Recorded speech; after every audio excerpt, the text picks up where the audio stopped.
Listo. Entonces vamos a hablar de otras alteraciones que podemos encontrar en el electrocardiograma.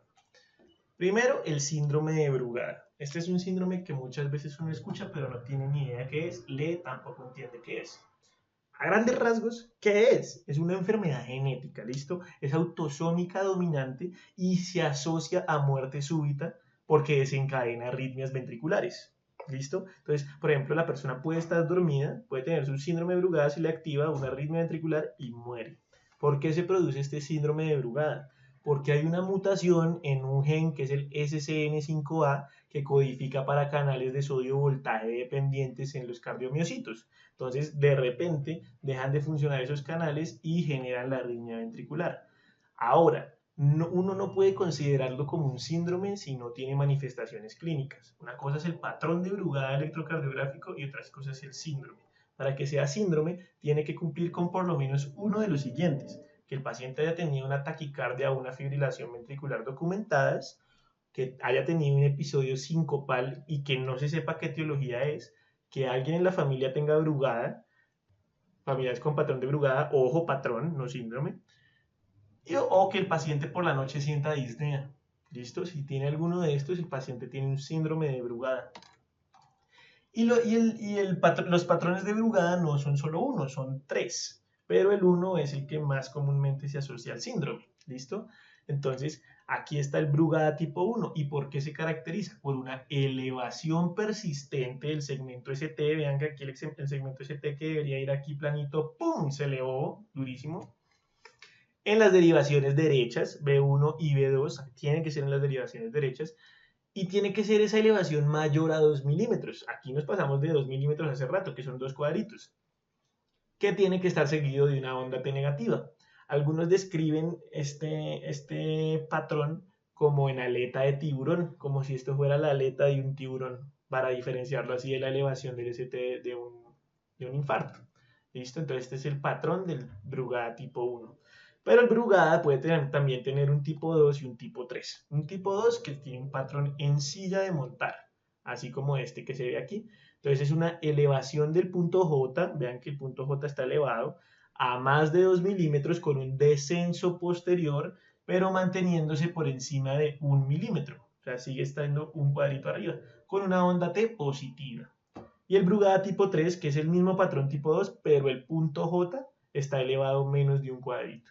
Estos dos no nos importan tanto. Este es el que yo quiero que ustedes recuerden. Bueno, el patrón de la aleta de tiburón.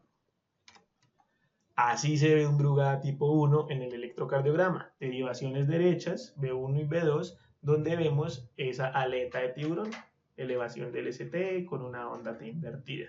¿Listo? Bueno, ahora hipocalemia e hipercalemia. Entonces, la hipocalemia, que se define como un potasio menor a 3.5 miliequivalentes litro en sangre, que su fisiopatología es por alguna de estas cuatro: o porque disminuyó la ingesta, o porque el potasio se metió al medio intracelular y en la sangre quedó poquito potasio, o porque lo está perdiendo, o por el riñón, o por fuera del riñón. Entonces, y ahí se subramifican muchísimas causas. Ya tendremos tiempo de estudiar hipocalemia. Ahora, hipocalemia, dependiendo de qué tal sea su severidad, van a ser los hallazgos en el electrocardiograma. Entonces, una hipocalemia leve que vaya de 3.5 a 3 no suele presentar hallazgos, pero si es moderada de 2.9 a 2.5, comenzamos a ver los hallazgos. ¿Y cuáles son esos hallazgos? Un aplanamiento de la onda T y la aparición de la onda U. ¿Listo? Acuérdense que por allá al principio decíamos que la onda U se asociaba a hipocalemia. Entonces aquí está tu onda U. Aquí está. Y en hipocalemia severa lo que vamos a tener es un infradesnivel de la onda T y la onda U. ¿Listo? Ese infradesnivel va continuo con el ST. O sea, se baja el ST y se baja la onda T. ¿Listo? Ocurre cuando está de 2 a 2.4. Esos son los hallazgos que puede tener el electrocardiograma, una hipocalemia. Entonces aquí tenemos una hipocalemia donde estamos viendo efectivamente el infradesnivel del ST. No se ve la onda T porque también va aquí bajando con ese infradesnivel del ST. Y vemos una pequeñita subidita que corresponde a la onda U. ¿Listo? Entonces ST, TT, U. Y nos da aquí como si fuera una sinusoide. ¿Sí? Esa es la hipocalemia. Listo. Hipercalemia. Entonces, la hipercalemia se define como un potasio mayor a 5.5 miliequivalentes litro en sangre. ¿Qué lo puede causar? Muchas cosas, pero entre ellas las más comunes, una insuficiencia renal que no me permita excretar el potasio, el uso de IECAS, ARA2, diuréticos como por ejemplo los ahorradores de potasio, que todos ellos tienen como efecto adverso que el potasio se acumule en sangre. La acidemia, acuérdense cuando hablábamos por allá de gases arteriales, que la acidemia provoca que se metan protones a las células y se saquen eh, cationes como el potasio. La enfermedad de Addison, donde lo que hacemos es que no se produce aldosterona o se produce muy poca. Y si no se produce aldosterona, acuérdense que en el túbulo renal no se estimula la producción de canales sodio-potasio, no se pueden excretar los potasios, hipercalemia. Y si nos ocurren entonces estas causas y tenemos una hipercalemia, dependiendo cuál sea su severidad, vamos a ver hallazgos en el electrocardiograma. Entonces, si la hipercalemia es leve, de 5.5 a 6.5, lo que le pasa a esa onda T es que se pone picuda. Entonces, si en hipocalemia se bajaba, en la hipercalemia se sube, se pone picuda. Si la hipercalemia es moderada, de 6.5 a 8, entonces lo que vamos a tener es que primero la onda P ya se va a aplanar, no va a haber onda P. ¿Listo? El intervalo PR se va a prolongar. El QRS se va a ensanchar y se va a continuar con el segmento ST. O sea, se deforma completamente la estructura del patrón normal. Tenemos adicionalmente una onda T requete picuda.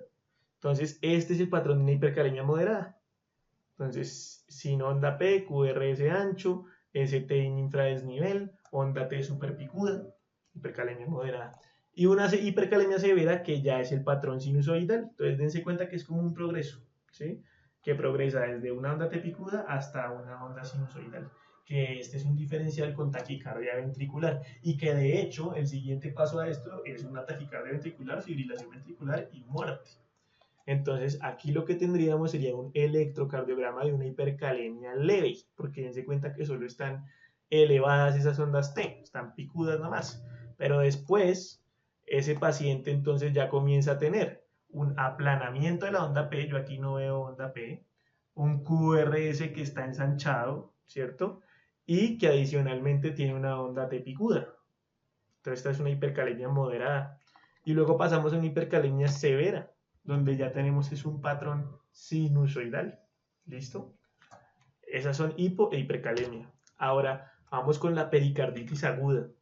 Entonces, la pericarditis se define como una inflamación de la membrana que envuelve el corazón. Esa es una definición muy amplia, ¿no? ¿Y por qué puede ser causada? Por un montón de patologías infecciosas, por virus, como el virus como el enterovirus, el VIH, autoinmunes, como la artritis reumatoide, como el lupus eritematoso sistémico, la sarcoidosis, neoplásicas, que hayan algunos tumores, no sé, por ejemplo, un mesotelioma pericárdico, metabólicas, que haya una insuficiencia renal, traumáticas, un trauma directo al pericardio, farmacoinducidas, fármacos que se asocian a eso como la hidralazina, otras como la amiloidosis que también se relaciona, todas esas causas que son muchísimas que pueden provocar una pericarditis aguda, pueden tener manifestaciones en el electrocardiograma cuando se presenta esta pericarditis. Entonces, ¿cómo se manifiesta esto? Realmente la que más nos importa y la más importante es la de la fase 1, que es la que se presenta aguda, pocas horas después del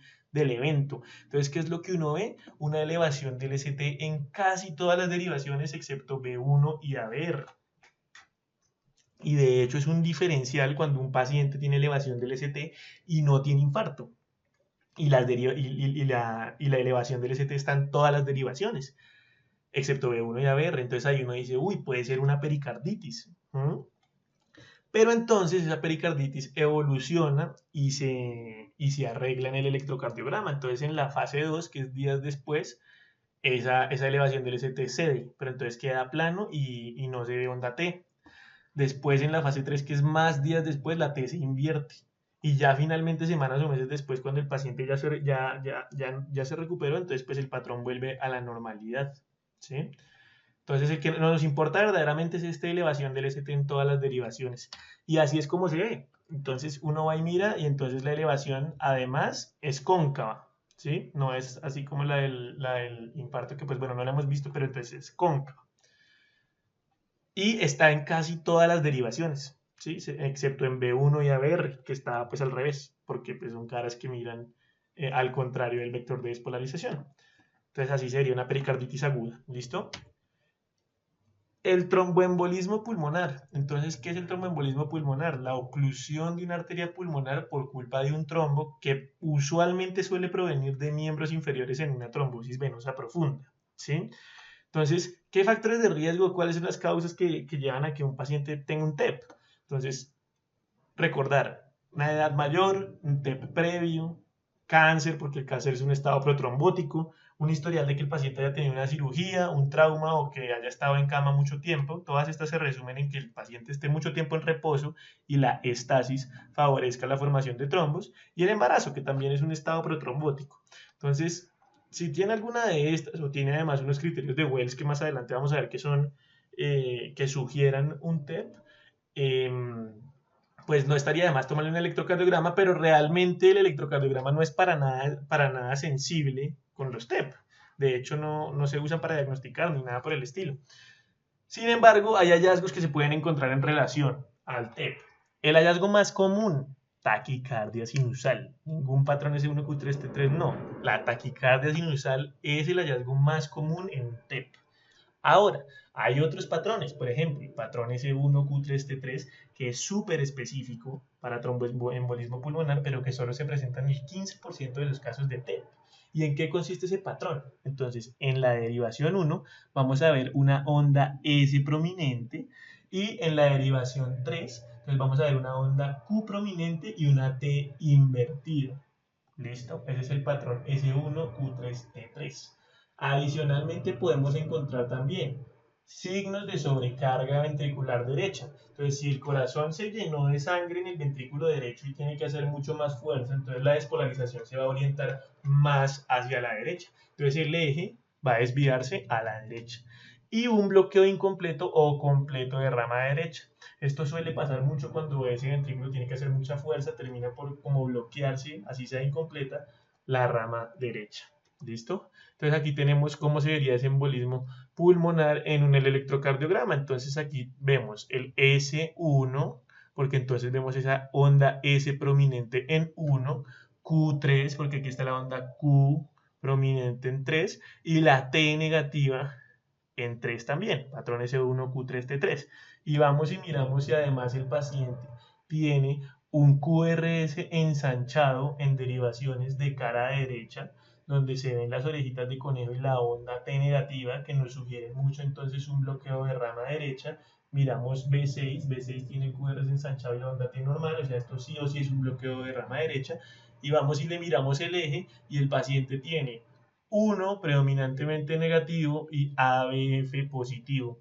Y si 1, que es I, está negativo y de izquierda negativo, entonces está yendo es para la derecha, un eje desviado hacia la derecha. Entonces este es un electrocardiograma muy sugestivo de un tromboembolismo pulmonar. Ahí están las alteraciones que acabamos de decir. Y por último, la hipotermia. Entonces, la hipotermia, esto sí es como ya más académico, la hipotermia que es una temperatura corporal menor a 35 grados centígrados, que se presenta normalmente por una exposición prolongada a bajas temperaturas o inmersiones prolongadas en aguas de bajas temperaturas, que puede llegar a manifestar esta onda, que se conoce como la onda J o de Osborne, ¿listo? Que es esta de aquí, esta morfología. Y también puede manifestarse con una prolongación de todos los intervalos, el PR, el QRS y el QT. Y por último, con bradicardia sinusal. Estos pacientes, a medida que se van enfriando más, cada vez están más lenta su frecuencia cardíaca porque el metabolismo disminuye. ¿Listo? Bueno, entonces aquí completamos nuestra revisión de los aspectos básicos del electrocardiograma. Espero que se haya logrado entender. Aprendimos primero qué era un electrocardiograma, cuál era su trazado normal, qué son las derivaciones, cómo funcionan, qué es lo que nos permiten ver, qué caras vemos. Luego vimos cómo se interpretaba un electrocardiograma normal, cada onda, cada segmento, cada intervalo. Luego miramos cómo se interpretaba un electroanormal.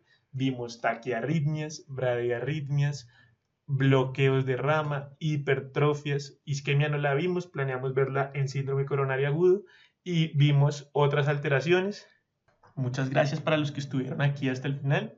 Espero que hayan aprendido mucho y estaremos practicando a lo largo de los siguientes días en el grupo de Facebook. Saludos, nos vemos pronto.